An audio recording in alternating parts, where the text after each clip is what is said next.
अजून एक चिंतन आहे. केवळ गणपतीची मूर्ती समोर मांडली आणि गणपतीची सेवा केली तर गणपती कृपा करत नाही. गणपतीच्या पार्षद देवता आहेत, म्हणजे काय, उपदेवता.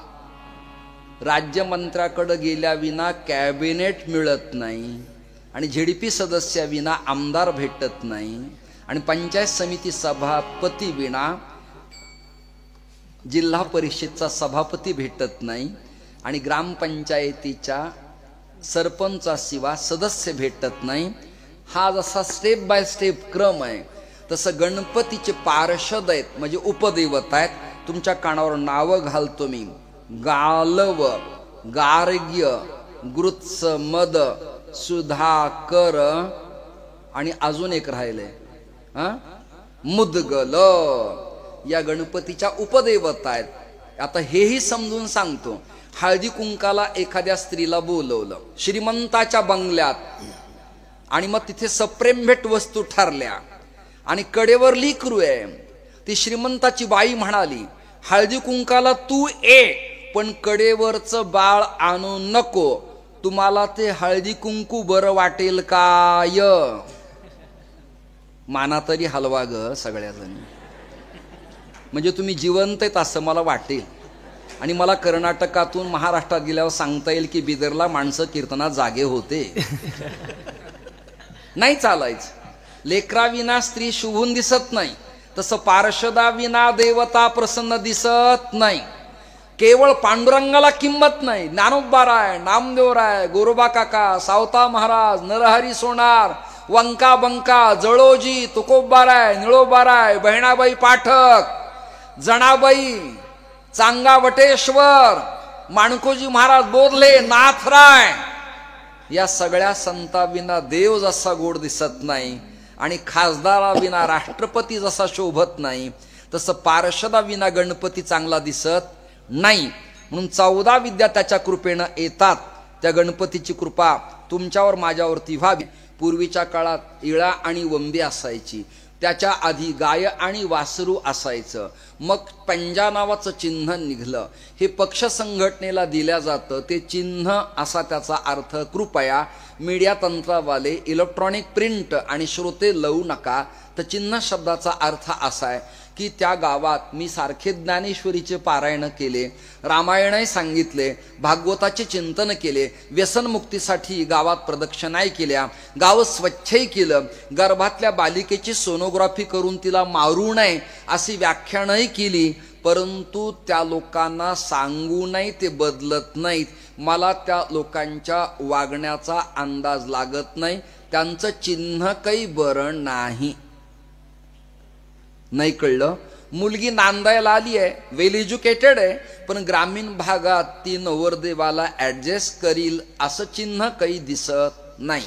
तिची अपेक्षा आहे बेंगलोरला, हैदराबादला वा पुण्याला एखादा बंगला असावा, ऑडी इंडिवेअर असावी. मग सासू सासरे नको, मी आणि माझाच पती असावा. झालं एखादं तर चांगलंच आहे, न झालं तर दत्तक घेऊ, अशा स्वभावाचे असेल तर हे चिन्ह काही चांगलं नाही. ती म्हणाली मी लग्न करते, मंगळसूत्र घालते, पण तुमच्या नावचं कुंकू काही लावणार नाही, हे चिन्ह काही बरं नाही. ती म्हणाली मी लग्न करते पण 12 वर्ष तुमच्या समवेत राहील, नंतर माझ्या पसंतीनं पुन्हा मी अमेरिकेला जाईल, हे चिन्ह काही बरं नाही. पोरगा आळंदीला गेला, अभ्यास करून आला, सुरुवातीला कीर्तन कथा चांगल्या झाल्या, पण नंतर त्याला माज आला, व्यभिचारी झाला, अन्नपंथ स्वीकारला, तोंडात तंबाखू गुटखा खायला लागला. तेव्हा गावातले लोक मला म्हणाले, महाराज तुम्ही ज्याच्या पाठून हात फिरवली त्या पोराचं चिन्ह आता काही चांगलं दिसत नाही. चिन्ह म्हणजे लक्षण. ऐकताय ना? ऐकताय ना? ऐकताय ना? जेव्हा समाजाची लक्षणं बिघडतात तेव्हा गणपती ही देवता आपली शुंडा म्हणजे सोंड वरती करतात. आता चतुर्थ आयुधे, दुसरं चरण. वेळ कमी, आपल्याला 8:35 झालेत. माझा अभंगाकडं, श्रोत्याकडं, घड्याळाकडं, कॅमेऱ्याकडं, पेटीवादक, टाळकरी, विद्यार्थी, या स्त्री शक्ती, माता पिता सगळ्यांच्याकडं लक्ष आहे. मला तुमचे मुख स्वच्छ दिसत नाहीत दृष्टीदोषामुळं, आणि चष्मा लावला की बाष्पीभवनानं काचेवरती आच्छादन येतं त्यापेक्षाही तुम्ही अस्पष्ट दिसतात, गाडीच्या काचेला तरी वायफर असतं, आपल्या काचेला काही बसवता येत नाही, त्यामुळे तुम्ही प्रसन्न आहेत असं गृहीत धरून मी चिंतन करतोय. चतुर्थ आयुधे शोभताती हाती आणि भक्ताला रक्षिती निरंतर किंवा रक्षिसी निरंतर. 2 पाठ आहेत, त्यातला योग्य निवडा. गणपतीच्या हातात 4 आयुध आहेत. आयुध प्रत्येक देवाकडे आयुध आहेत. जरा शंकराचं चिंतन करा. गजचर्म आहे, डमरू आहे, मुंडमाळा आहेत, विंचवाची कुंडल आहेत, नागाचा हार आहे, तन बिभुट्टी पटके हरी छाला, मेलेल्या माणसाच्या राखेची चितेचं भस्म त्याने आपल्या अंगाला लावलेलं आहे आणि हातात त्याच्या त्रिशूळ आहे. ऐकताय ना?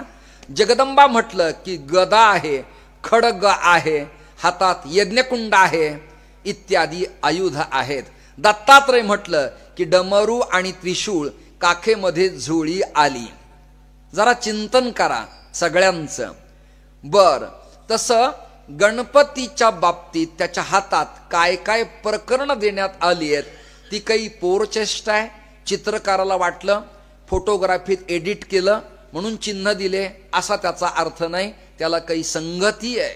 एका हातात मोदक आहे, तर मोदकाचं विज्ञानाधिष्ठित काम आहे. ज्याच्या शरीरात शेंगादाणे, खोबरं आणि गुळाचं प्रमाण कमी होतं त्याला रक्तग्रुप चेकअप करावा लागतो आणि मग त्या व्हिटॅमिन्स प्रमाणे हेमोग्लोबिन कमी झालं तर खोबरं, शेंगादाणे आणि गूळ द्यावं लागतं. शरीर सशक्त राहावं, स्निग्ध राहावं, गोडवा असावा आणि अद्वैत वेदांताचा मोदक हातात द्यावा म्हणून गणपतीच्या करकमलात मोदक आहे. दुसऱ्या हातात परशु आहे. परशु शेतकरी वर्ग ग्रामीण भागातला, कुठल्याही जिल्ह्यातला, कुठल्याही राज्यातला. त्याच्याकडे काही रिव्हॉल्वर, त्याच्याकडे काही रायफल, त्याच्याकडे काही स्टेनगन, अत्याधुनिक सुविधेचे हत्यार नाहीत. शेळी चारायला, मेंढ्या पाळायला, गायी सांभाळायला, म्हशींच्या मागे जायला, शेतात कुंपण लावायला, झाड पाटा तोडायला, देहरक्षणाला, विंचू काटा निघाला, कुत्र अंगावर धावलं, श्वापद रात्री आले तर त्याच्याजवळ एक काठी आणि त्याला असलेली कुऱ्हाड असते. कर्नाटकाच्या भाषेत त्याला काय म्हणतात तुम्ही सुधारून घ्या, तेवढंच असतं. गणपती म्हणाले माझं जे शस्त्र आहे सर्वसमावेशक आहे, सगळ्यांना देहरक्षण करता येईल. या शस्त्राला कायद्याच्या सुव्यवस्थेत बसवण्याची गरज नाही आणि ECP कडनं लायसन घ्यायची गरज नाही आणि कुठल्याच खासदाराच्या लेटर पॅडवरती त्याला पुन्हा सपोर्ट पत्र घेण्याची आवश्यकता नाही. हा परशु धर्म, देश आणि संस्कृती रक्षणासाठी माझ्या मी खांद्यावर घेतलेला आहे. बर, गणपतीच्या हातात पाश आहे. पाश का? बैलांना गाडीला जुंपल्यावर किंवा घोड्याला तांग्याला जुंपल्यावर त्याच्या नाकात आणि कानात हवा शिरली तर तो आखडता आखडता म्हणजे त्याला कंट्रोल करता करता नाकीनव येतं आणि गाडी इकडे तिकडे जाते. म्हणून बैलांच्या नाकात व्यसन आणि घोड्याच्या तोंडात लगाम काटेरी असतो. तो खेचला की ब्रेक लागतो. तसं मानव जातीतला वर्ग भ्रष्ट, पापी, स्वैराचारी, धर्म सोडून वागायला लागला की त्याला पाश टाकावा आणि ओढावं याकरता दुरी दाव्याची व्यवस्था मी हातात करून ठेवलेली आहे. अजून एक आयुध आहे, त्याचं नाव मुदगल. जरा व्यायामशाळा पहा तुम्ही. आत्ताच्या व्यायामशाळा नाही, जुन्या कालखंडातली लालमती, दंड थोपटणे, लंगोट कसणे, हबूक मारणे, तूप खाणे, लोणी खाणे, बैठका करणे, भिन्न भिन्न प्रकारचे डाव शिकणे आणि शत्रूला चितपट करणे याला व्यायामशाळा म्हणायचे. आत्ता जे डबे निघतायत मोठे मोठे, ते डबे खाईपर्यंतच शरीरात बेंडकुळ्या दिसतात आणि डबे खाणं बंद झालं की हाडं रिकामे होतात. त्या काळातलं सांगतो उपकरण. जोर बैठकानं शरीर बलदंड असायचं म्हणून तर समर्थांनी गावागावात मारुतीची मंदिरं बांधली, तरुणांना एकत्र केलं आणि स्वराज्य रक्षणाचे धडे दिले. विषय समाप्त. ते मुदगल हे लाकडाच्या मोगरीच्या आकाराचं असतं. शहरातल्या स्त्रिया फ्लॅटवर राहावं लागतं म्हणून त्यांना घडलीला दगड वर घेऊन जाता येत नाही, त्यामुळं त्यांच्या स्टाईल फरशीवर कपडे स्वच्छ निघत नाहीत. तेव्हा निरमा साबण लावलेल्या कपड्यांना त्या बॅटनं मारतात. नाही कळलं तुम्हाला? पूर्वी ते पहिलवानाकडे असायचं, त्याचं बारीक स्वरूप क्रिकेटमध्ये गेलं आणि उरलेलं लाकूड घरात कपडे धुवायला आलं. असं त्याचं नाव मुदगल. अशा प्रकारचे आयुध गणपतीच्या हातात आहेत. म्हणून चतुर्थ आयुधे शोभताती हाती, भक्ताला रक्षिती निरंतर. याचा अजून डीप अर्थ सांगतो. 4 आयुध म्हणजे काय तर धर्म, अर्थ, काम आणि मोक्ष, चतुर्विध पुरुषार्थ. तिसरा अर्थ सांगतो. 4 हात म्हणजे काय तर रघुवेद, यजुर्वेद, सामवेद आणि अथर्ववेद. हे अपौरुषय आपल्या भारतीय तत्वज्ञानाचं मास्टर माइंड. वेदोखिलो धर्म मूलम, वेदाहा सर्व हितार्थाय असं वचन आहे. हे 4 हात त्याचे प्रतीक आहेत. तिसरं चरण आहे भव्यरूप तुझे उंदीर वाहना, नमन चरणा करी तसो किंवा करी तसे. भव्यरूप. गणपतीचं पोट फार मोठं आहे, बलदंड शरीर आहे. अर्जुनाला कृष्ण परमात्म्याने कुरुक्षेत्रावरती जसं विराट रूप दाखवलं, पण अर्जुनाला ते स्वरूप पाहताना भय वाटलं, तसं गणपतीचं एक रूप आहे आणि त्याचं नाव आहे महोत्कट. गणपती विराट स्वरूप धारण करतो. अशा भव्य मोठ्या गणपतीचं वाहन उंट, हत्ती, जिराफ, निदान घोडा तरी हवा होता, उंदीर का? चिंतनीय भूमिका आहे ना. लोक म्हणतात अहो एवढे प्रसिद्ध महाराज आहेत, त्यांना इंडिवियर, फॉर्च्युनर, ऑडी पाहिजे आणि ते प्रीमियर पद्मिनीत 800 मध्ये ते महाराज स्विफ्टमध्ये इर्टिगा गाडीत फिरतात. त्यांचं नाव मोठं आहे, त्यांना जरा भव्य गाडी पाहिजे, AC पाहिजे, बंगला पाहिजे, मग डेव्हलपमेंट पाहिजे. आणि CCTV फुटेजमध्ये 2 एकर पासून कोण येतं ते आत पडल्या पडल्या महाराजांना कळलं पाहिजे. भावना आहे लोकांची. राज्यमंत्र्याचा कॅबिनेट झाला पाहिजे, भावना आहे. भावना आहे. मुलगा इंजिनियर व्हायला पाहिजे, डॉक्टर व्हायला पाहिजे, भावना आहे. तसं एवढा मोठा गणपती पण त्यांनी उंदीर वाहन का निवडलं यामागं अर्थ आहे. शेतकरी शेतात जेव्हा पिकवतो त्या काळात मशिनरी नव्हत्या, रातोरात खळे होत नव्हते, कणीस आणि बिया वेगळ्या होत नव्हत्या आणि पोते भरून गावात येऊन ते लगेच खरेदी विक्रीला मार्केटला जात नव्हते. बैलगाडीत जुंपायचे, घरी आणायचे, उंदर छिद्र पाडायचे, इकडची ज्वारी त्या घरात न्यायचे, तिकडची बाजरी इकडे आणायचे, हे तीळ तिकडे न्यायचे, तिकडच्या करडी इकडे आणायचे. ऐकताय ना? तिकडचे तांदूळ इकडे, इकडची डाळ तिकडे. अशी लबाडी करणारा कुणी असेल तर त्याला योग्य वेळेला दबाव टाकला पाहिजे. म्हणून गणपतीनं त्याला शिक्षा दिली. त्याचं नाव मूषक वाहन. नाही कळलं तुम्हाला? छिद्रे पाडण्यात त्याच्यासारखी PhD कुणाचीच नाही. नागाला विष आहे, नाग बलदंड आहे, पण नागाला छिद्र पाडता येत नाही. छिद्रे शुभहुला अनर्था भवंती. सब्बलीनं, पहारीनं, ब्लास्टिंगनं ज्या घरात छिद्र पडत नाही तिथे उंदीर छिद्र पाडतो. केवढी मोठी किमया त्याची आहे. कपडे कुरतडतो हा झाला व्यवहार. देह नावाच्या घराच्या पंचज्ञान इंद्रियाला हा कुरतडतो, छिद्रे पाडतो. ओले मृत्तिकेचे मंदिर, आत 6 जण उंदीर. अशा सैराट असलेल्या उंदीराला वेळचे वेळेला जर मुसक्या बांधल्या नाहीत तर हा नको तसं वर्तन करील म्हणून उंदीराची योजना करण्यात आली. हाही अर्थ ज्यांना कळला नाही त्यांना अजून सोपा सांगतो. संगणक एवढा एवढा एवढा. ऐकताय ना तुम्ही? माना हलवा ना जरा. संगणक म्हणजे कॅम्प्युटर, बरोबर आहे ना? मग तो चालवायला एक वायर आहे, ऐकताय ना? एक पॅड आहे आणि तिथे एक एवढ्या आकाराचं काहीतरी प्रकरण आहे. मोठ्याने बोला. माऊस. तर माऊस म्हणजे काय मला सांगा ना.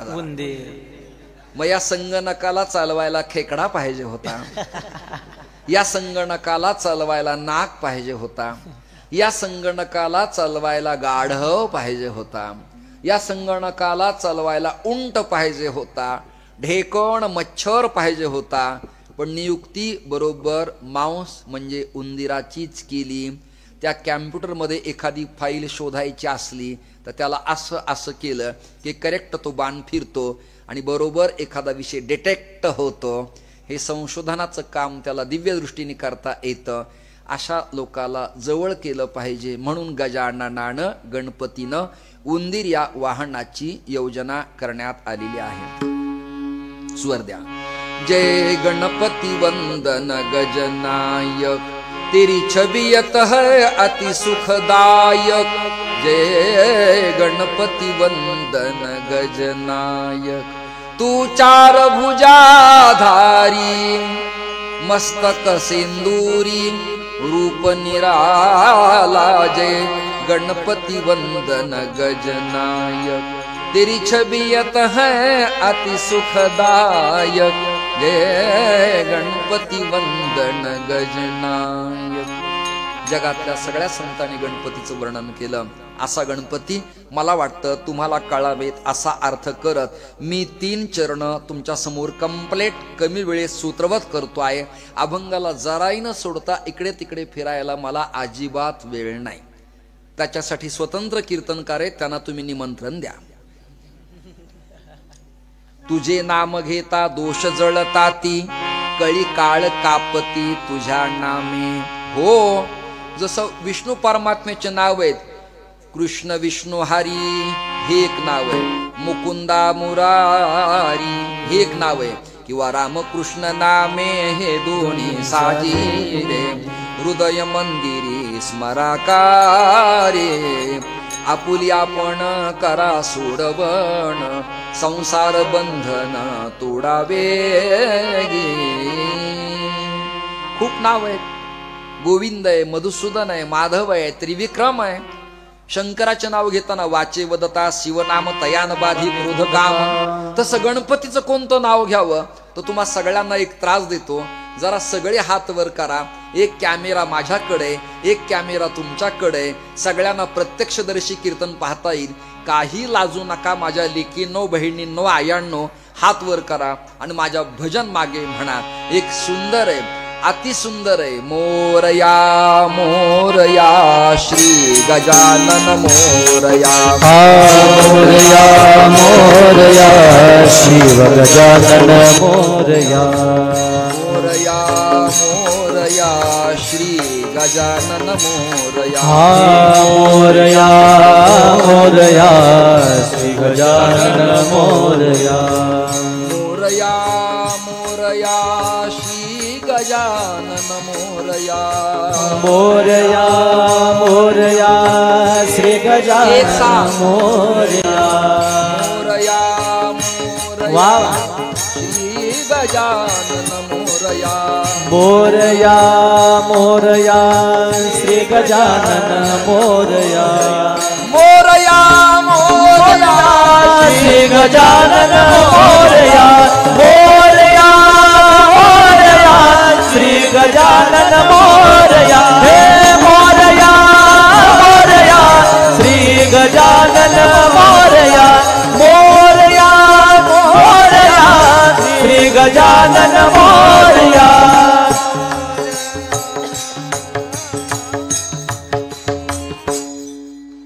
गजानन मोरया सुमुख लंबोदर विकट कृष्णपिंगाक्ष इत्यादी त्याचे 12 नाव आहेत.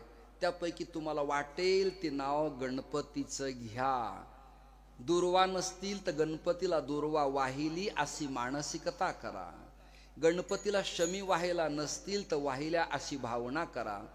रक्तपुष्प म्हणजे जास्वंदीचं गुलाबाचं नाही मिळालं तर गणराया मी तुला वाहिलं अशी भूमिका करा. गणेश प्रसन्न होतात आणि तुमच्या माझ्यावरती नितांत कृपा करतात. अशी देवता आहे. त्याला अनेक नाव आहेत, त्यापैकी कोणतेही तुम्ही एक घ्या. कळी काळ कापती तुझ्या नामे. गणपतीच्या नावानं कळी काळाला सुद्धा भय निर्माण होत. 14 विद्या तुझ्या कृपेने येतील, मुखे बोलतील वेद घोष.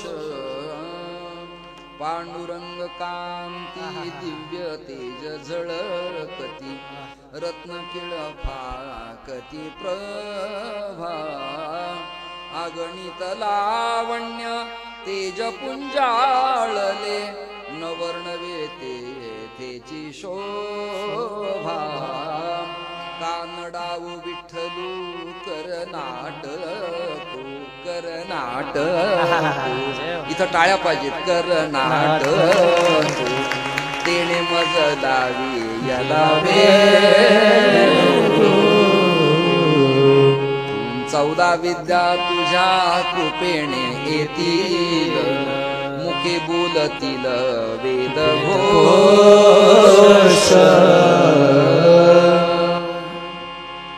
श्रोते हो गणपतीची कृपा एकदा झाली की भगवंताच्या कृपेनं 14 विद्या तयार होतात कोणत्या कोणत्या फक्त कानावर नाव घालतो शिक्षा कल्प व्याकरण निरुक्त छंद नक्षत्र वास्तु आयुर्वेद वेद कर्मकांड ज्योतिष्य सामुद्रिक हस्तरेषा आणि धनुर्विद्या या 14 विद्या प्राप्त होतात म्हणून 14 विद्या तुझ्या कृपेने येतील मुखे बोलतील वेद घोष